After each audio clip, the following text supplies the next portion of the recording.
How long? I'm asking the questions, and I think I have the floor, and I want to proceed on with the questions. I understand the issue about the bonds. I've been at this table and a few other tables about the bond. But it's a discretion of the Board of Commissioners what they authorize you to do. And if they decide that they actually want to hear what the actuary says and what the debt retirement looks like, that is the wishes of the Board of Commissioners. That should not be the wishes of our consultants to wait until that plan is in. The 45-day notice, let me say, is important in terms of preparing for the selling of the bonds once it's authorized, after we decide we want to proceed. But in the conversation, it's like we have already made up our minds on what amount we want to actually borrow. And I know that figure will come in after the actuary. And so I'm just wondering, why is it so much? And I know you said this about the interest rate. Well, I was here at the last board. If we would have did the last board with the interest rate, we would have been blown out the water. That was so unpredictable what happened in the economy. And we were set to do this a few years ago. And I don't think we would have fared well if we'd have done it a few years ago in terms of this debt retirement issue.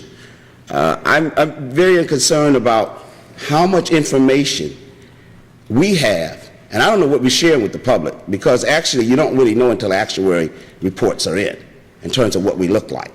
And you actually don't know what the indebtedness is until you look at the overall indebtedness. Now, I don't know if the other consultants can address that and hold to those points, but I'm understanding that you need those documents in order to prepare for the overall appeal to the state for approval. And you're going to basically get a green light if the majority of this decide. And actually, they're giving it to you with the projections that this might be close to the amount. And you're very clear. I mean, I think that was very fair to you say. We're not clear on what the amount is until the actuary gives their report on the plans and until we know what the debt retirement will be. So we're going to basically put a projected thought of $350 million may be the roundabout figure or close to.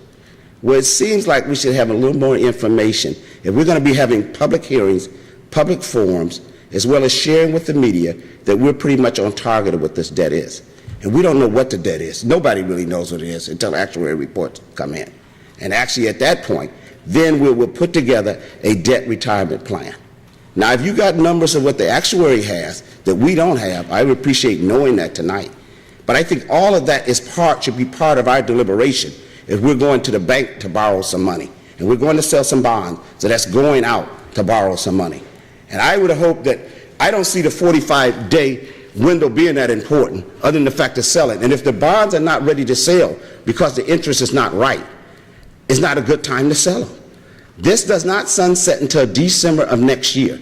So you have a whole another year and a half to work with this particular, let me say, bond program. The other thing is, there's no question of how long the state may take to approve it. And I certainly appreciate their deliberation. Their deliberation seems to be a little longer than ours, being that we're the ones going to be obligated for the debt. So I'm hoping that they be a little more thorough than we are in terms of how we go and allow the municipalities to go in debt. Because the indebtedness, everybody will pay for an amount, and let me say, in time.